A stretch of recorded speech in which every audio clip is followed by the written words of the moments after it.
എൻ്റെ പേര് ലജിത. ഞാൻ 2022 ഫെബ്രുവരി 21 ഇവിടെ ഉടമ്പടി ആദ്യമായിട്ട് എടുക്കുന്നത്. ഞാനിവിടെ സാക്ഷ്യം പറയാൻ വൈകിപ്പോയതിന് ആദ്യം മാതാവിനോട് ഈശോടും ക്ഷമ ചോദിക്കുകയാണ്. ഇപ്പം ഞാനൊരു അക്രൈസ്തവയാണ്. ഞാനിപ്പോൾ 7ാമത്തെ പുതുക്കിയിട്ടാണ്, ഇന്ന് പുതുക്കാനായിട്ട് വന്നതാണ് അടുത്തത്. ഞാനിവിടെ വന്നത് ആദ്യമായിട്ട് എൻ്റെ ഭർത്താവിൻ്റെ സഹോദരൻ്റെ ഒരു കുഞ്ഞിൻ്റെ ജനനസമയത്തുണ്ടായ പ്രശ്നങ്ങൾക്ക് വേണ്ടി വന്നതാണ്. അവരെ ഉടമ്പടി എടുത്തിട്ടുണ്ട്, മാതാപിതാക്കൾ ഉടമ്പടി എടുത്തിട്ടുണ്ട്, ഒരു സാക്ഷ്യവും പറഞ്ഞതാണ്. പിന്നെ എൻ്റെ പ്രശ്നമെന്ന് വെച്ചാൽ ഞങ്ങൾക്ക് കുറേ കടബാധ്യതയായിരുന്നു. ഇതെൻ്റെ അമ്മയാണ്. ഞങ്ങൾ 2 പെൺപിള്ളേരാണ്. ഞങ്ങളുടെ കല്യാണം എന്ന് വെച്ചാൽ ഒരാഴ്ച വ്യത്യാസത്തിൽ നടന്നു. ഞങ്ങളുടെ വീട് പണി എല്ലാം കൂടി ആ സമയത്തായിരുന്നു, ഞങ്ങളുടെ വീടിൻ്റെ കയറി താമസമെല്ലാം. അപ്പോൾ ആകെപ്പാടെ എൻ്റെ അച്ഛനും അമ്മയ്ക്ക് അങ്ങനെ സ്ഥിര വരുമാനമൊന്നുമില്ല. ഞങ്ങൾക്ക് ഒരുപാട് കടബാധ്യതയായിപ്പോയി. അപ്പോൾ ഞങ്ങൾക്കൊരു ലോൺ കിട്ടാതെ ഞങ്ങൾക്ക് കല്യാണമൊന്നും നടക്കാൻ പറ്റാത്തൊരു സാഹചര്യത്തിൽ എൻ്റെ അനിയത്തി ഒരു നേഴ്സാണ്. അവൾക്ക് ജോലിയൊന്നും ആയിട്ടുണ്ടായിരുന്നില്ല. അനിയത്തിയെ വിവാഹം കഴിക്കാൻ പോകുന്ന ആളും നേഴ്സാണ്. അപ്പം പുള്ളിക്കാരൻ പറഞ്ഞു, എൻ്റെ പേരിൽ ലോൺ എടുത്തു തരാം, നിങ്ങൾ അച്ഛനും അമ്മയും തന്നെ അടയ്ക്കണം എന്ന് പറഞ്ഞു. അങ്ങനെ പുള്ളിയുടെ പേരിൽ ലോൺ എടുത്തു. പക്ഷേ എൻ്റെ അച്ഛനും അമ്മയ്ക്കൊരു സ്ഥിര വരുമാനം ഇല്ലാത്തത് കൊണ്ട് മാസം 30,000 രൂപ വെച്ച് അടയ്ക്കണം. 22 ലക്ഷം രൂപ ലോൺ എടുത്തു. അടയ്ക്കാൻ പറ്റാതെ ഒരുപാട് വിഷമിച്ചു പോയി. അനിയത്തി വീട്ടിൽ നിന്ന സമയമായിരുന്നു.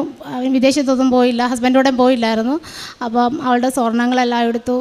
എൻ്റെ ഹസ്ബൻഡ് പിന്നെ അറിഞ്ഞ് എൻ്റെ സ്വർണ്ണങ്ങളെല്ലാം പണയത്തിലായി. ഒരുപാട് പലിശ ബാധ്യതകളും കടബാധ്യതകളും ചിട്ടി ബാധ്യതകളും ഒക്കെ ആയിട്ട് ഞങ്ങളെക്കൊണ്ട് പറ്റാത്തൊരു സാഹചര്യത്തിലാണ് ഞാനിവിടെ കൃപാസനത്തിൽ വന്നത്. അന്ന് ഞാൻ ഉടമ്പടി എടുത്തിരുന്നു. മാതാവേ, ഹിന്ദു വിശ്വാസപ്രകാരം അച്ഛനും അമ്മ മരണപ്പെട്ടു പോയാൽ ആ മണ്ണിൽ അടക്കം ചെയ്യാവുന്നൊരു ഇതുണ്ടല്ലോ. അപ്പോൾ ഞാൻ പ്രാർത്ഥിക്കുമായിരുന്നു എപ്പോഴും മാതാവിനോട്, എൻ്റെ അച്ഛനും അമ്മയും അവസാന കാലം അന്തി ഉറങ്ങാനായിട്ട് ആ മണ്ണ് ഞങ്ങൾക്കവിടെ വേണം, ആ വീട് നഷ്ടപ്പെട്ടു പോവല്ലേ, ജപ്തിയായി പോകരുതെന്നൊരു ആഗ്രഹം ഉണ്ടായിരുന്നു. അങ്ങനെ പ്രാർത്ഥിച്ചു. ഞാൻ ഉപ്പൊക്കെ ഇട്ട് പ്രാർത്ഥിക്കുമായിരുന്നു വീട് നഷ്ടപ്പെടാതിരിക്കാൻ വേണ്ടിയിട്ട്. പിന്നെ അത് കഴിഞ്ഞ് എൻ്റെ അമ്മ ഉടമ്പടി എടുത്തു. അത് കുറച്ചു കാലം അങ്ങനെ പോയി കഴിഞ്ഞപ്പോഴത്തേക്കാണ് എൻ്റെ അനിയത്തിക്കൊരു ജോലിയൊക്കെ ആയി. അങ്ങനെ വിദേശത്ത് പോയി കഴിഞ്ഞപ്പോഴത്തേക്കും എൻ്റെ അനിയത്തിയുടെ ഹസ്ബൻഡ് ഞങ്ങളാരും അറിയാതെ, അതായത് എൻ്റെ അനിയത്തി പോലും അറിയാതെ ഞങ്ങളുടെ വീടിൻ്റെ ബാധ്യത ബാക്കി ഉണ്ടായിരുന്നത്, ഞങ്ങൾ 4 വർഷത്തോളം ഞങ്ങൾ ലോൺ അടച്ചു. അത് കഴിഞ്ഞ് ബാക്കി ഉണ്ടായിരുന്ന ഒരു 18 ലക്ഷം രൂപ ഒന്നിച്ചടച്ച് ഞങ്ങൾക്ക് ആ ലോണിൻ്റെ ബാധ്യത ഒഴിവാക്കി തന്നു. അത് ഞങ്ങൾ അറിഞ്ഞത് തന്നെ പിറ്റേ വർഷം, ഞാനൊരു ഫെബ്രുവരി മാസത്തിലാണ് ഉടമ്പടി എടുത്തത്. പിറ്റേ വർഷം ഫെബ്രുവരിയിലാണ് ഞങ്ങൾ ആ കാര്യം പോലും അറിഞ്ഞത്. അങ്ങനെ മാതാവിൻ്റെ ഒരു വലിയ അനുഗ്രഹത്താൽ ഇന്നും എൻ്റെ അച്ഛനും അമ്മയും ആ ഭവനത്തിൽ താമസിക്കുന്നു. പിന്നെ രണ്ടാമതായിട്ടുള്ളത് എൻ്റെ അനിയത്തിയുടെ ജോലിക്കാരിയായിരുന്നു. വിവാഹം കഴിഞ്ഞിട്ട് ഉടനെ ജോലിക്ക് പോകണമെന്നൊക്കെ ആഗ്രഹത്തിലായിരുന്നു. അപ്പോഴാണ് അവൾ പ്രഗ്നൻ്റ് ആയത്. പിന്നെ 4 വർഷത്തോളം ജോലിക്കൊന്നും പോകാൻ പറ്റിയില്ല. പിന്നെ അപ്പോൾ നിരന്തരം ഞങ്ങൾ നേരത്തെ തൊട്ടേ ഞങ്ങൾ സഹോദരിമാരും എൻ്റെ അമ്മയൊക്കെ മാതാവിനോട് ഈശോടൊക്കെ പ്രാർത്ഥിക്കുന്ന ഒരാളാണ്. അങ്ങനെ പ്രാർത്ഥിച്ച് വിദേശത്ത് ജോലി കിട്ടി. കൊറോണ ടൈമിലായിരുന്നു ടെമ്പററി ആയിട്ട് അവിടുത്തെ മിനിസ്ട്രി ജോലി കിട്ടി. അപ്പം അവളുടെ ഒരു ആഗ്രഹമായിരുന്നു അവൾക്ക് മിനിസ്ട്രിയിൽ പെർമനൻ്റായിട്ട് കിട്ടണമെന്നുള്ളത്. ഞാനപ്പോൾ 2ാമത് പുതുക്കിയപ്പോഴത്തേക്ക് ഞാൻ ആ നിയോഗം വെച്ചു. ഞാൻ നിയോഗം വെച്ച അന്ന് തന്നെ ആ 2:30 സമയത്ത് അവൾക്ക് റിജക്ഷനാണ് വന്നത്. അത് ശരിക്കും അവളുടെ വിശ്വാസത്തെ അവർ തകർത്ത് കളഞ്ഞു. അവൾക്ക് ഞാൻ പറഞ്ഞു, നല്ലതിന് വേണ്ടിയിട്ടായിരിക്കും മാതാവ് അത് ചെയ്തത്, നീ വിഷമിക്കാമെന്നൊക്കെ പറഞ്ഞു. പിന്നീട് അറിഞ്ഞ കാര്യം, അങ്ങനെ സ്ഥിരപ്പെടുത്തിയ ആൾക്കാരെ കുറച്ച് നാൾ കഴിഞ്ഞപ്പോഴത്തേക്ക് അവർ വീണ്ടും പറഞ്ഞു വിട്ടു എന്നുള്ളതും. പിന്നെ അതിന് ശേഷം എൻ്റെ അനിയത്തിക്ക് ജോലിയില്ലാതെ വിഷമിക്കേണ്ടി ഒന്നും വന്നില്ല. അവൾക്ക് നല്ലൊരു ജോലി കിട്ടി, ഒരു നല്ലൊരു ക്ലിനിക്കിൽ നല്ല സാലറി ജോലിയൊക്കെ മാതാവ് അന്നേരം തന്നെ കൊടുത്തു. പക്ഷേ അവൾക്ക് ഇപ്പോൾ കിട്ടുന്ന ജോലിയുടെ ഒരു പകുതി ശമ്പളം പോലും അന്ന് അവിടെ ജോലി സ്ഥിരപ്പെട്ടവർക്ക് കിട്ടിയില്ല എന്നുള്ള കാര്യം പിന്നീടാണ് അറിഞ്ഞത്. അപ്പോൾ അവളുടെ ആ നഷ്ടപ്പെട്ടു പോയ അവൾക്ക് വിശ്വാസം തിരികെ വന്നു. കാരണം അവൾക്ക് നല്ലതിന് വേണ്ടിയാണ്, അല്ലെ ഞങ്ങളുടെ കുടുംബത്തിന് നല്ലതിന് വേണ്ടിയിട്ടാണ് അന്ന് ആ റിജക്ഷൻ, ആ 2:30 മണി സമയത്ത് തന്നെ റിജക്ഷൻ സംഭവിച്ചതെന്ന് ഞങ്ങളെല്ലാം വിശ്വസിച്ചു. ഇപ്പം നല്ല ജോലി, നല്ല സാലറിയിൽ അവൾ തുടരുന്നുണ്ട്. രണ്ടാമത് എൻ്റെ അച്ചാച്ചനും അമ്മയ്ക്കും ഒരു തട്ടുകടയായിരുന്നു. അത് ഒരു ചെറിയ കടമുറി എൻ്റെ കൂട്ടത്തിലുണ്ടായിരുന്നു. അപ്പോൾ ബിൽഡിങ് പഴയ ആയതുകൊണ്ട് അവരത് പുതുക്കി പണിയണമെന്ന് വിചാരിച്ച് അവർ റൂമെല്ലാം പുതുക്കി പണിതു. അപ്പോൾ ഞങ്ങൾക്കൊരു കടമുറി ഹോട്ടൽ തുടങ്ങാൻ വേണ്ടി വേണമെന്ന് ആഗ്രഹിച്ചിരുന്നു. ഒരു 3 ലക്ഷം രൂപയാണ് സെക്യൂരിറ്റി ചോദിച്ചിരുന്നത്. ഞങ്ങളുടെ ക്യാഷ് ഒന്നും ഉണ്ടായിരുന്നില്ല ആ സമയത്തൊന്നും. ഇന്ന് വിഷമിച്ച സമയത്ത് എൻ്റെ ഹസ്ബൻഡിൻ്റെ അമ്മയാണ് എനിക്ക് കുറച്ച് ഗോൾഡ് തന്നിട്ട് എന്നെ സഹായിച്ചു, എൻ്റെ വീട്ടുകാർക്ക്. അപ്പം ഞങ്ങൾക്ക് അത് അവർക്ക് കൊടുക്കാൻ സാധിച്ചു. പക്ഷേ ഞങ്ങൾക്ക് 3 ലക്ഷം രൂപയൊന്നും കൊടുക്കേണ്ടി വന്നില്ല. ഞങ്ങൾക്ക് 50,000 രൂപയ്ക്ക് മാതാവ് അത് ശരിയാക്കി തന്നു. അതിന് പിന്നിൽ മറ്റൊരു കാരണം കൂടെ ഉണ്ടായിരുന്നു. ആ സമയത്ത് തന്നെയാണ് ഞങ്ങൾക്ക് ഞങ്ങൾക്ക് കുറച്ച് വയലുണ്ടായിരുന്നു. അത് ഞങ്ങളുടെ കല്യാണത്തിനൊക്കെ മുമ്പ് തന്നെ ഞങ്ങളുടെ അച്ഛൻ പണയപ്പെടുത്തി കാർഷിക വായ്പ എടുത്തതാണ്. അത് പലിശയായി ജപ്തിയായി കോടതിയിൽ 6 ലക്ഷം രൂപയ്ക്ക് മുകളിൽ പലിശ ബാധ്യതയൊക്കെ ആയിട്ട് ജപ്തിയായിട്ട് കിടക്കുകയായിരുന്നു. അപ്പം ആ സമയത്ത്, അതായത് ഇതൊരു ഫെബ്രുവരി മാസത്തിലായി സംഭവിക്കുന്നത്, ഈ കടയെടുക്കുന്ന സമയത്ത് തന്നെ. അപ്പം ആ 50,000 രൂപ കൊടുത്ത് ആ കട അവിടെ സെറ്റ് ചെയ്യിപ്പിച്ചിട്ട് ബാക്കി പൈസ കൊണ്ട് ഞങ്ങൾക്ക് ഞങ്ങളുടെ ആധാരം തിരികെ തരാനാണ് അമ്മ ആഗ്രഹിച്ചത്. കാരണം ഞാൻ ആ ആധാരത്തിൻ്റെ കോപ്പിയൊക്കെ എടുത്ത് ഇവിടെ വെച്ചിട്ട് ഞാൻ പറഞ്ഞു, മാതാവേ, എൻ്റെ അച്ഛനും അമ്മയ്ക്ക് സ്വന്തം എന്ന് പറയാൻ അത് മാത്രമേ ഉള്ളൂ, ആ വയൽ മാത്രമേ ഉള്ളൂ, അത് നഷ്ടപ്പെട്ടു പോലെ, എൻ്റെ അച്ഛൻ ഒരുപാട് പ്രിയപ്പെട്ടതാണത്, നഷ്ടപ്പെട്ടു പോലെന്നൊക്കെ പ്രാർത്ഥിച്ചിരുന്നു. അപ്പം അന്ന് കിട്ടിയ ആ ബാക്കി പൈസ കൊണ്ട് ഞങ്ങൾ ബാങ്കിൽ ചെന്ന് അന്വേഷിച്ചപ്പോഴത്തേക്ക് 1,35,000 രൂപയ്ക്ക് ഞങ്ങൾക്ക് ലോൺ ക്ലോസ് ചെയ്ത് തന്നിട്ട് ഞങ്ങൾക്ക് ആധാരം തിരികെ തരാമെന്ന് പറഞ്ഞു. അന്ന് കിട്ടിയ ഞങ്ങൾക്ക് ആ പൈസ കൊണ്ട് ബാക്കി ആ കടയ്ക്ക് വേണ്ടി എടുത്ത ബാലൻസ് പൈസ കൊണ്ട് ഞങ്ങൾക്ക് ആധാരവും തിരികെ എടുക്കാൻ പറ്റി. കുറച്ച് പൈസയൊക്കെ ആവശ്യം വന്നിരുന്നുവെങ്കിലും ഞങ്ങൾക്ക് അതെല്ലാം ആ സമയത്ത് അമ്മ സഹായിച്ചു തന്നു എന്നുള്ളതാണ്. അമ്മയ്ക്ക് ഈശോയ്ക്ക് 1000 നന്ദി. പിന്നെ കൃത്യം 1 വർഷം കഴിയുമ്പോഴത്തേക്കാണ് എൻ്റെ ഹസ്ബൻഡ് അമ്മ പറഞ്ഞിരുന്നത് ആ സ്വർണം തിരികെ എടുത്ത് കൊടുക്കണമെന്ന് പറഞ്ഞിരുന്നത്. ഞാൻ നേരത്തെ ഒരു ചിട്ടിയൊക്കെ ചോദിച്ചു വെച്ചിട്ടുണ്ടായിരുന്നത് കൊടുക്കാനായിട്ട്. പക്ഷേ സമയപ്പോൾ അത് കിട്ടിയില്ല. അപ്പം ഞങ്ങൾ ഈ ആധാരം, കണ്ടത്തിൻ്റെ ആധാരം കൊണ്ട് തന്നെ ഞങ്ങൾ കുറേ ബാങ്കിലൊക്കെ അന്വേഷിച്ചു. പക്ഷേ അച്ഛൻ്റെ സിവിൽ സ്കോർ മോശമായതുകൊണ്ട് ഞങ്ങൾക്ക് ആ ലോൺ കിട്ടുക എന്നുള്ളത് സാധ്യതയില്ലായിരുന്നു. അവസാനം ഒരുപാട് വിഷമിച്ച് പോയ സമയത്ത്, ഒരുപാട് ശരിക്കും പറഞ്ഞാൽ ആ സമയത്തൊക്കെ കുരിശിൻ്റെ വഴിയൊക്കെ ചൊല്ലി കരഞ്ഞ്, എനിക്കൊന്ന് ഞാൻ ചരലും പുറത്ത് നിന്നിട്ട് അങ്ങനെയൊക്കെ പ്രാർത്ഥിച്ചിട്ടുണ്ട്. ഒരുപാട് സഹനങ്ങൾ വരുമ്പോൾ ഞാൻ ചെയ്യുന്ന കാര്യമാണ്, മെറ്റിലിട്ടിട്ട് മുട്ടുകുത്തി നിന്ന് പ്രാർത്ഥിക്കും മാതാവിനോട് ഈശോയോടും ഒക്കെ. ചില സമയത്തൊക്കെ വഴക്കുണ്ടാക്കിയിട്ടും ഉണ്ട്, പിണങ്ങിയിട്ടും ഒക്കെ ഉണ്ട്. എങ്കിലും ഞാൻ വീണ് പോകുന്നിടത്തുനിന്ന് എൻ്റെ അമ്മ ഈശോ എന്നെ ഇപ്പോഴും താങ്ങി നിർത്തി ആൾക്കാരിൽ നിന്ന് സാക്ഷ്യം പറഞ്ഞു. ഒരുപാട് സാമ്പത്തിക പ്രയാസങ്ങളിലൂടെ കടന്നു പോയിട്ടുണ്ട് ഈ നിമിഷം വരെയും. ആ സമയത്ത് ഞങ്ങൾക്ക് ഞങ്ങളുടെ അടുത്തുള്ളൊരു ബാങ്കിൽ നിന്ന് ഞങ്ങളത് കൊണ്ട് കൊടുത്തു, ആധാരം കൊണ്ട് കൊടുത്തു. ലോൺ എല്ലാം സാങ്ഷനായ അവസാന നിമിഷമാണ് എൻ്റെ അച്ഛൻ്റെ സിവിൽ സ്കോർ ആ മാനേജർ നോക്കുന്നത്. ശരിക്കും ഒരു സാധ്യതയില്ല, സിവിൽ സ്കോർ മോശമായൊക്കെ ലോൺ കിട്ടത്തില്ല. ആ ഒരവസരത്തിൽ ഞങ്ങളോടുള്ളൊരു പ്രത്യേക പരിഗണന കൊണ്ടും അത് എൻ്റെ അമ്മയുടെ ഇടപെടലാന്ന് പറയും, എൻ്റെ പ്രാർത്ഥനയുടെ ശക്തി, അത്രത്തോളം ഞാൻ കരഞ്ഞു പോയ സമയമായിരുന്നത്. ആ ലോൺ ഞങ്ങൾക്ക് പാസ്സായി, ഞങ്ങൾക്ക് ആ ഗോൾഡ് തിരിച്ചെടുത്ത് കൊടുക്കാനും അമ്മ ഞങ്ങളെ സഹായിച്ചിട്ടുണ്ട്.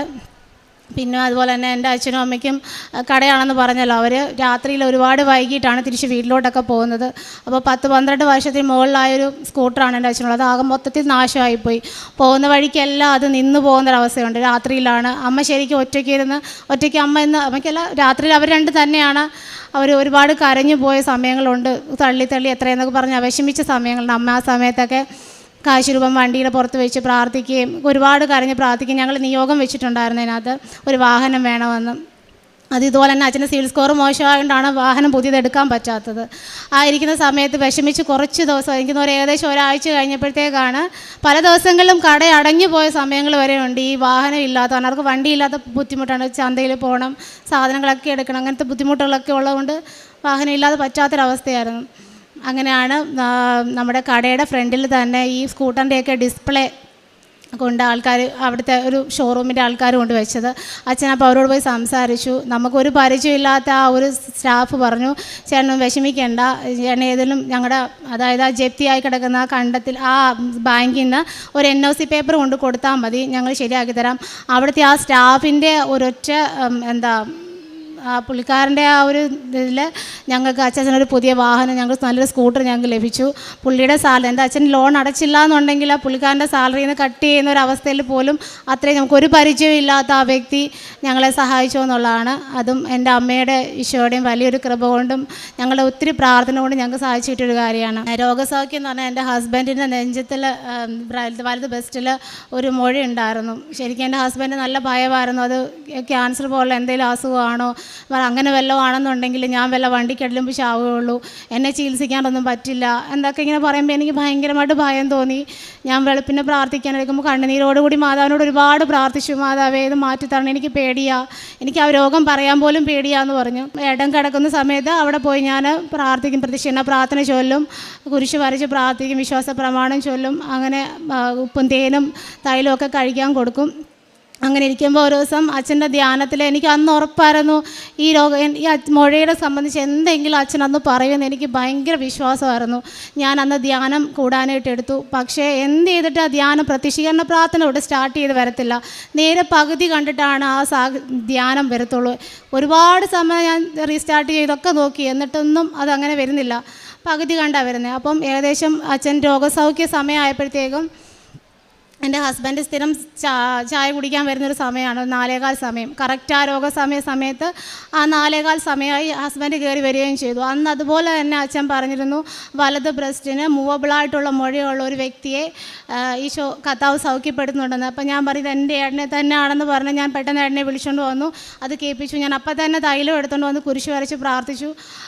പതുക്കെ ആ വലിയ മുഴ, അത് വെച്ചാൽ ഷർട്ട് ഇട്ടാൽ പോലും പുറത്തോട്ട് തള്ളിക്കാണുന്ന അത്രയും വലുപ്പം ഉണ്ടായിരുന്നു, അകത്തോട്ട് നല്ല രീതിയിലുണ്ടായിരുന്നു. അത് പതുക്കെ ചുരുങ്ങി ഇപ്പം പൂർണ്ണമായിട്ട് സൗഖ്യപ്പെട്ടു. അതെൻ്റെ അമ്മയ്ക്ക് ഈശോയ്ക്ക് എത്ര നന്ദി പറഞ്ഞാലും പറയാത്തൊരു സൗഖ്യമാണ്. കാരണം ഞാൻ അത്രത്തോളം ഭയപ്പെട്ട ഒരു രോഗമായിരുന്നത്. പിന്നെ എൻ്റെ മോൾക്ക്, എൻ്റെ കുഞ്ഞ് ഒരു 6 മാസം കഴിഞ്ഞപ്പോൾ തൊട്ട് പശുവിൻ പാൽ അലർജി ആയിരുന്നു. അവളുടെ പ്രൈവറ്റ് പാർട്ടിലൊക്കെ ഇങ്ങനെ വ്രണങ്ങളുണ്ടായി, ചുമന്ന് ഭയങ്കര ബുദ്ധിമുട്ടായിരുന്നു. അപ്പോൾ നമ്മൾ സ്നഗ്ഗിയൊക്കെ ഉപയോഗിക്കുന്ന പ്രായമായതുകൊണ്ട് കുഞ്ഞിനത് ഭയങ്കര ബുദ്ധിമുട്ടായിരുന്നു. എത്ര മരുന്ന് തേച്ചാൽ അന്നേരത്തെ മാത്രമേ സൗഖ്യം ഉണ്ടായിരുന്നുള്ളൂ. പിന്നെ ഞാൻ മരുന്ന് പൂർണ്ണമായിട്ട് മാറ്റിയിട്ട് ഉടമ്പടി തൈലം തന്നെയാണ് തേച്ച് പ്രാർത്ഥിച്ച്. ഇപ്പം അവൾക്ക് പശുമ്പാലൊന്നും കഴിച്ച് ഒരു പ്രശ്നവും ഇല്ല, ഒരു അലർജിയില്ല, ഒന്നുമില്ല, പരിപൂർണ്ണ സൗഖ്യമാണ്. പിന്നെ എൻ്റെ അമ്മയുടെ ഒരു കമ്മലിട്ട് കാത് കീറിപ്പോയി. ഇവിടെ ഒരു ആലപ്പുഴയിൽ ഒരു ഹോമിയോ ഡോക്ടറിനെയാണ് കാണിച്ചത് ഞങ്ങളത് കാത് ഒട്ടിക്കാൻ വേണ്ടിയിട്ട്. പുള്ളിക്കാരൻ അതെന്തൊക്കെയോ ചെയ്തിട്ട് പറഞ്ഞു 3 ദിവസം തല കുളിക്കരുത്, നനയ്ക്കരുതെന്നൊക്കെ പറഞ്ഞു. അമ്മയ്ക്കത് ചെയ്ത് വീട്ടിൽ ചെല്ലുന്ന സമയം തൊട്ട് വേദനയുണ്ട്. അമ്മ 3 ദിവസം അത് അഴിക്കില്ലെന്നൊക്കെ പറഞ്ഞുകൊണ്ട് അമ്മ അത് അഴിച്ചൊന്നുമില്ല. 3 ദിവസം കഴിഞ്ഞപ്പോൾ ആകപ്പാടെ മൊത്തത്തിൽ പഴുത്ത് നാശമായി, കുറച്ച് ഭാഗം അടർന്നു പോയ അവസ്ഥയായി. ഹോസ്പിറ്റലിൽ ചെന്നപ്പോഴത്തേക്ക് അവർ പറഞ്ഞു, PHC ചെന്നപ്പോൾ അവർ പറഞ്ഞു, ഇത് മിക്കവാറും കട്ട് ചെയ്യേണ്ടി വരും, നിങ്ങൾ ഇത്രയും പെട്ടെന്ന് സർജനെ കാണാൻ പറഞ്ഞു. ഞാൻ സത്യം പറഞ്ഞാൽ ഞങ്ങൾ ഒരുപാട് വിഷമിച്ച് പോയി. ദൈവമേ, കമ്മലിടാനുള്ളൊരു ആഗ്രഹം കൊണ്ടാണ് അത് കാതൊട്ടിച്ചത്. ഇപ്പം ഒരിക്കലും ഇടാൻ പറ്റാത്തൊരവസ്ഥയിലോട്ട് അത് മാറി, പഴുപ്പ് കയറുന്നുണ്ടെന്ന് പറഞ്ഞു. ആ ഒരവസ്ഥയിൽ ഞങ്ങൾ സർജനെ കാണാൻ പോയി. ഞാനപ്പം അമ്മയെ ഡോക്ടറിൻ്റെ റൂമിൻ്റെ അവിടെ നിർത്തിയിട്ട് ഞാൻ പറഞ്ഞു, ഇപ്പോൾ വരാമെന്ന് പറഞ്ഞിട്ട് എനിക്ക് കുറേ പത്രമൊക്കെ ഉണ്ടായിരുന്നു. ഞാൻ അവിടെ പോയി താഴെ പോയി അവിടെ ഉണ്ടാകുന്നവർക്കെല്ലാം കൊണ്ട് കൊടുത്ത് പ്രാർത്ഥിച്ചു. ഞാൻ വീട്ടിലിരിക്കുമ്പോൾ എൻ്റെ കാതിൽ ഞാനും തൈലും ഉപ്പുമൊക്കെ തേച്ച് കുരിശ് വെച്ച് പ്രാർത്ഥിക്കുകയൊക്കെ ചെയ്തിട്ടുണ്ടായിരുന്നു. എന്തായാലും എൻ്റെ അമ്മയ്ക്ക് കമ്മലിടാൻ പാകത്തിന് കുറച്ച് സർജൻ എന്തൊക്കെയോ ചെയ്ത് സ്റ്റിച്ചൊക്കെ ഇട്ടു. ഇപ്പം വലിയ കുഴപ്പമില്ലാണ്ട് അമ്മയ്ക്ക് എൻ്റെ അമ്മയുടെ 2 കാതിലും കമ്മലിടാൻ പറ്റുന്നൊരവസ്ഥയിലേക്ക് മാതാവ് തന്നു. ഒത്തിരി അത് വിഷമിച്ച് പ്രാർത്ഥിച്ചൊരു കാര്യമായിരുന്നു. അത് എൻ്റെ അമ്മയുടെ ഈശ്വരൻ വലിയ കൃപ കൊണ്ട് തന്നാണെന്ന് വിചാരിക്കുന്നു. പിന്നെ വിചാരിക്കുന്നല്ല, എൻ്റെ അമ്മയുടെ ഈശ്വര അനുഗ്രഹം കൊണ്ട് മാത്രമാണ്. പിന്നെ കാരുണ്യപ്രവൃത്തി എന്ന് പറഞ്ഞാൽ അച്ഛനും അമ്മയ്ക്കും കടയാണെന്ന് പറഞ്ഞല്ലോ. അവിടുന്ന് പലഹാരത്തിനുള്ള സാധനങ്ങൾ മിക്ക ദിവസം ഇടയ്ക്കൊക്കെ ദിവസങ്ങളിൽ ഒരു അനാഥരുണ്ട് കുഞ്ഞുങ്ങളുടെ, അവിടെ കൊണ്ട് കൊടുക്കാറുണ്ട്. പിന്നെ ഞാനും എൻ്റെ ഹസ്ബൻഡും ആ കുഞ്ഞുങ്ങളുടെ മുടി വെട്ടാനും പിന്നെ അവർക്ക് ഭക്ഷണം ഉണ്ടാക്കി കൊടുക്കാനും ഒക്കെ പോയിട്ടുണ്ട്. പിന്നെ എൻ്റെ കുഞ്ഞുങ്ങളുടെ ബർത്ത്ഡേക്ക് എല്ലാ ബർത്ത്ഡേ ദിവസങ്ങളിലും എൻ്റെ ഹസ്ബൻഡ് അച്ഛൻ്റെ ഓർമ്മ ദിവസങ്ങളിലൊക്കെ ഞങ്ങൾ അനാഥാലയങ്ങൾ സന്ദർശിക്കാനും അവർക്ക് വേണ്ട നമ്മളെക്കൊണ്ട് കഴിവനുസരിച്ച് കൊടുക്കാറുണ്ട്. പ്രേക്ഷിത പ്രവർത്തനം ഞാൻ വീടുകൾ തോറുമാണ് കൂടുതലും കൊണ്ട് കൊടുക്കാറ്. എൻ്റെ കുഞ്ഞുങ്ങളെയും കൂട്ടിയിട്ടായിരിക്കും മിക്കഴും പോകുന്നത്. ഞങ്ങൾ വീടുകൾ തോറും കൊണ്ട് കൊടുക്കാനും ഒക്കെ ശ്രമിച്ചിട്ടുണ്ട്. ആദ്യകാലങ്ങളിലൊന്നും എൻ്റെ ഹസ്ബൻഡ് ഒന്നും സമ്മതിക്കില്ലായിരുന്നു, പത്രം കൊടുക്കാനും ഒന്നും സമ്മതിക്കുന്നുണ്ടായിരുന്നില്ല, എന്നെ വിടത്തില്ലായിരുന്നു അങ്ങനെ ഒന്നും. ഇപ്പോൾ അതിൽ നിന്നൊക്കെ മാറ്റം. ഇപ്പോൾ എന്നെ കൊണ്ടുപോകുന്നതും കാരുണ്യപ്രവൃത്തി ചെയ്യാനായിട്ടൊക്കെ ഹോസ്പിറ്റലിലൊക്കെ ഭക്ഷണം കൊടുക്കാനൊക്കെ പോകുമ്പോഴും എന്നെ കൊണ്ടുപോകുന്നതൊക്കെ ഇപ്പോൾ എൻ്റെ ഹസ്ബൻഡാണ്. ആദ്യമൊന്നും അതിനുള്ള സാഹചര്യമൊന്നും എനിക്കില്ലായിരുന്നു. എനിക്ക് ഭയങ്കര ആഗ്രഹമായിരുന്നു കാരുണ്യപ്രവൃത്തിയൊക്കെ ചെയ്യണമെന്ന്, എൻ്റെ ഒരു വലിയൊരു ഇഷ്ടമായിരുന്നു. അതിനൊക്കെ എനിക്കിപ്പോൾ അമ്മ എനിക്ക് എൻ്റെ ഇഷ്ടം പോലെ ചെയ്യാനായിട്ട് എനിക്കൊരു കൃപ തന്ന് അനുഗ്രഹിച്ചിട്ടുണ്ട്.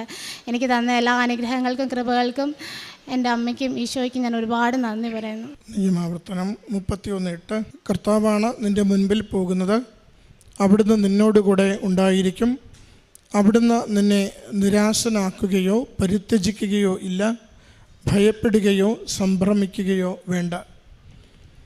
ലജിത എന്ന ഈ മകൾ തൻ്റെ ഉടമ്പടി ജീവിതത്തിലൂടെ ലഭിച്ച വലിയ അനുഗ്രഹങ്ങളെ ഈ എൽത്താരയിൽ സന്തോഷത്തോടെ സാക്ഷ്യപ്പെടുത്തുന്നു.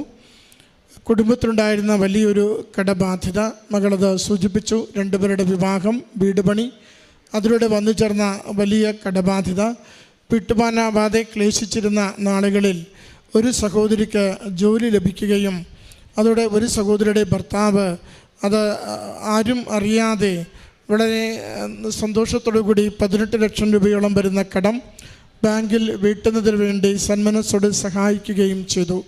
അങ്ങനെ കുടുംബം എന്നും വലിയ ഭീഷണിയോടെ കണ്ടിരുന്ന, അസാധ്യമായി കണ്ടിരുന്ന വലിയൊരു ബാധ്യതയിൽ നിന്ന് അമ്മ മാതാവിൻ്റെ ഉടമ്പടിയിലൂടെ യാതൊരു പ്രയാസമോ ക്ലേശമോ ഇല്ലാതെ അമ്മ മാതാവ് സംരക്ഷിച്ച് അനുഗ്രഹിച്ചതിൻ്റെ സാക്ഷ്യമാണ് ആദ്യം പങ്കുവച്ചത്.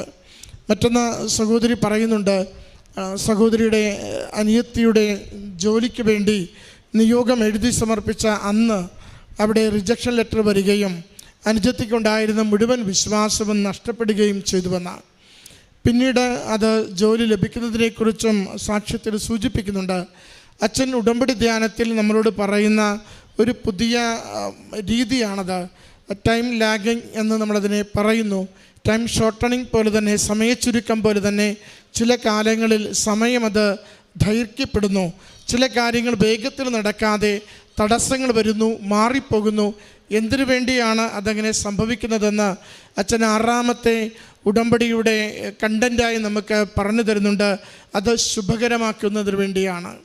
അത് വരുമാന വർധനവിന് വേണ്ടി, ജീവിതം ജോലി സുരക്ഷിതമാക്കുന്നതിന് വേണ്ടി, ഏതെങ്കിലുമൊക്കെ ക്ലേശമുള്ള കാലത്തിൽ നിന്നും കൂടുതൽ സുരക്ഷിതമായ ജീവിതത്തിൻ്റെ അവസ്ഥയിലേക്ക് നമ്മളെ നയിക്കുന്നതിന് വേണ്ടിയാണ് ചിലപ്പോൾ നാം എഴുതുന്ന നിയോഗങ്ങൾ അന്യായമായി താമസിച്ചു പോവുകയോ ലഭിക്കുമെന്ന് ഉറപ്പിച്ചിരിക്കുന്നൊരു കാര്യം അപ്പോൾ ലഭിക്കാതെ നമുക്ക് നഷ്ടപ്പെടുകയോ ചെയ്യുക. അനുജത്തിയുടെ നിയോഗത്തെക്കുറിച്ച് സഹോദരി സാക്ഷ്യപ്പെടുത്തുമ്പോൾ നമുക്ക് കൃത്യമായി കാണുവാനാവും. ആദ്യം അപേക്ഷിച്ചിരുന്നിടത്ത് ജോലി കിട്ടിയിരുന്നെങ്കിൽ സാലറി കുറവായിരുന്നു. അവിടെ ജോലി കിട്ടിയ പലരെയും അല്പകാലം കഴിഞ്ഞപ്പോൾ ഇവിടുന്ന് ടെർമിനേറ്റ് ചെയ്യുകയും ചെയ്തു, പറഞ്ഞു വിടുകയും ചെയ്തു. എന്നാൽ രണ്ടാമത് അല്പകാലം കൂടി കഴിഞ്ഞ് അല്പം വൈകി കിട്ടുന്ന തൊഴിൽ, അത് സാലറി ഒത്തിരി കൂടുതലായിരുന്നു. സുരക്ഷിതമായി ജോലി ചെയ്യുവാനുള്ള എല്ലാ സാഹചര്യങ്ങളും അമ്മ മാതാവ് അവിടെ ഒരുക്കി കൊടുക്കുകയും ചെയ്തു. സമയച്ചുരുക്കം പോലെ തന്നെ ചില കാലങ്ങളിൽ ചില വ്യക്തികളുടെ നിയോഗങ്ങളിൽ വരുന്ന കാലദൈർഘ്യത്തിനും അമ്മ മാതാവിൻ്റെ ഇടപെടലും സംരക്ഷണവുമുണ്ടെന്ന് ഉടമ്പടി ധ്യാനത്തിൽ അച്ഛൻ ഈ ആഴ്ച വളരെ വ്യക്തമായി നമ്മളോട് പറയുന്നുണ്ട്. അതുകൊണ്ട് ഏതെങ്കിലുമൊക്കെ നിയോഗങ്ങൾ അപ്രതീക്ഷിതമായി നഷ്ടപ്പെടുകയോ കാലതാമസം വരികയോ ചെയ്യുമ്പോൾ ഒട്ടും നഷ്ടധൈര്യരാവാതെ കൂടുതൽ പ്രത്യാശയോടുകൂടി നമുക്കത് പ്രാർത്ഥിക്കേണ്ടത് ജെറമിയ 29:11 വെച്ചുമാണ്. നമ്മളെക്കുറിച്ചൊരു പദ്ധതിയുണ്ട്, നാശത്തിനല്ല ക്ഷേമത്തിനും ശുഭകരമായ ഭാവിക്കുമുള്ളൊരു പദ്ധതി ദൈവത്തിലുണ്ടെന്ന ബോധ്യത്തോടുകൂടി നിയോഗത്തിൽ ഉറച്ചു നിന്നുകൊണ്ട് മാതാവിൻ്റെ കരങ്ങളിൽ കൊടുക്കുക. നമുക്കത് വലിയ അനുഗ്രഹത്തിന് അമ്മ മാതാവ് കാരണമാക്കി മാറ്റുമെന്ന് ഈ മകൾ സാക്ഷ്യത്തിലൂടെ പങ്കുവയ്ക്കുകയാണ്. മറ്റൊന്ന് കടമുറിയുടെ കാര്യങ്ങൾ പറയുന്നുണ്ട്. അധികം ചിലവൊന്നുമില്ലാതെ അത് സ്വന്തമാക്കുന്നതിന് വേണ്ടി അമ്മ മാതാവ് സാഹചര്യം ഒരുക്കി കൊടുത്തു. ലൈറ്റ് വെയ്റ്റനിങ് ആണ് നമ്മളവിടെ കാണുന്ന ഉടമ്പടി കണ്ടൻറ്റ്. അതോടൊപ്പം തന്നെ ആദ്യത്തെ ലോൺ മുഴുവനും അടച്ചു തീർക്കുന്നത് ഭാരങ്ങൾ ഏറ്റെടുത്തുകൊണ്ട് അവിടെയും ഭാരം കുറച്ചു കൊടുക്കുന്ന പരിശുദ്ധമ്മയുടെ സവിശേഷമായ സംരക്ഷണം കുടുംബം അനുഭവിക്കുന്നുണ്ട്. ഒരു വയൽ അത് നഷ്ടപ്പെട്ടു പോകുമെന്ന അവസ്ഥയിൽ ഈ കടമുറിക്കുള്ള പണം, അതിനെടുത്ത ലോൺ കുറച്ച് അതിനുവേണ്ടി ഉപയോഗിക്കുവാനും ബാക്കിയുള്ളത് ആ വയൽ വീണ്ടെടുക്കുവാനും കുടുംബത്തിന് സഹായിച്ചതിനെക്കുറിച്ച് സാക്ഷ്യപ്പെടുത്തുന്നുണ്ട്. അതോടൊപ്പം തന്നെ കുടുംബത്തിൽ ഓരോരുത്തർക്ക് കിട്ടിയ രോഗസൗഖ്യങ്ങളെയും മകൾ തൻ്റെ വാക്കുകളിലൂടെ ഇവിടെ അടയാളപ്പെടുത്തുന്നു. പ്രിയമുള്ളവരെ, ഉടമ്പടിയിലായിരിക്കുക എന്നതിൻ്റെ അർത്ഥം ദൈവികമായ സംരക്ഷണ മേഖലയിൽ നമ്മൾ ഓരോരുത്തരും വ്യാപരിക്കുക എന്നത് തന്നെയാണ്. ഉടമ്പടിയിൽ നാം വിശ്വസ്തയോടെ ജീവിക്കുമ്പോൾ ഉടമ്പടിയുടെ കാരുണ്യ പ്രവൃത്തികളും പ്രേക്ഷിത പ്രവർത്തനവും ഇല്ലായ്മയിലും സന്തോഷത്തോടെ തീഷ്ണതയോടുകൂടി നിർവഹിക്കുവാൻ നാം തയ്യാറാകുമ്പോൾ അത്ഭുതകരമായിട്ട് ജീവിതത്തിൻ്റെ ഏതൊരവസ്ഥയിലേക്കും അമ്മ മാതാവ് തിരുക്കുമാരനെ കൊണ്ടുവന്ന് തരികയും ജീവിതത്തിൻ്റെ എല്ലാ കാര്യങ്ങളെയും ക്രമപ്പെടുത്തുകയും ചെയ്യും. അതുകൊണ്ട് ഉടമ്പടിയിൽ ജീവിക്കുക എന്നതിൻ്റെ അർത്ഥം ദൈവനാമത്തെ മഹത്വപ്പെടുത്തുക എന്നതാണ്. ഉടമ്പടിയിൽ നാം ആയിരിക്കുന്നു, ഉടമ്പടി നാം അതിൻ്റെ പ്രാർത്ഥനകളും ഉടമ്പടി പ്രയോഗങ്ങളും നേർച്ച വസ്തുക്കളുടെ പ്രയോഗങ്ങളും ചെയ്യുന്നു എന്നതിൻ്റെ അർത്ഥം നാം ദൈവത്തിന് മറ്റെല്ലാവരെക്കാളും പ്രാധാന്യം കൊടുക്കുന്നു, എൻ്റെ ജീവിതത്തിൽ 1-ാം സ്ഥാനം കൊടുക്കുന്നു. അതുകൊണ്ട് ദൈവനാമം മഹത്വപ്പെടട്ടെ എന്ന് പറയുമ്പോഴൊക്കെയും ദൈവം നമുക്ക് വേണ്ടി ആശീർവാദത്തിൻ്റെ കരം വിരിക്കുകയും ജീവിതത്തിൻ്റെ ഏതൊരു മേഖലയെയും നമുക്കത് അനുഗ്രഹത്തിന് കാരണമാക്കി മാറ്റുകയും ചെയ്യുന്നു. അതിന് ചിലപ്പോൾ സന്ദേശങ്ങൾ നൽകും, ദൂതരെ അയക്കും, സ്വപ്നങ്ങൾ നൽകും, അല്ലെങ്കിൽ ചില കാലങ്ങളെ ക്രമീകരിച്ചുകൊണ്ട് നമുക്കനുകൂലമാക്കി സാഹചര്യങ്ങളെ ഒരുക്കിത്തരും. അമ്മ മാതാവിലൂടെ ഈ കുടുംബത്തിൽ ലഭിച്ച ഓരോ നന്മകളെ ഓർത്ത് നന്ദി പറഞ്ഞുകൊണ്ട് കരങ്ങളടിച്ച് ഈ സാക്ഷ്യം നമുക്ക് സമർപ്പിക്കാം. അത്യപൂർവ ദൈവാനുഭവങ്ങൾ ഇനി നിങ്ങൾക്കും സ്വന്തം. ഈ യൂട്യൂബ് ചാനൽ ഇതുവരെ സബ്സ്ക്രൈബ് ചെയ്തിട്ടില്ലെങ്കിൽ ഇപ്പോൾ തന്നെ സബ്സ്ക്രൈബ് ചെയ്യുക. ഈ വീഡിയോ ഇപ്പോൾ തന്നെ നിങ്ങളുടെ സുഹൃത്തുക്കൾക്ക് ഷെയർ ചെയ്തുകൊണ്ട് കർത്താവിന്റെ പ്രേക്ഷിതരാകുക.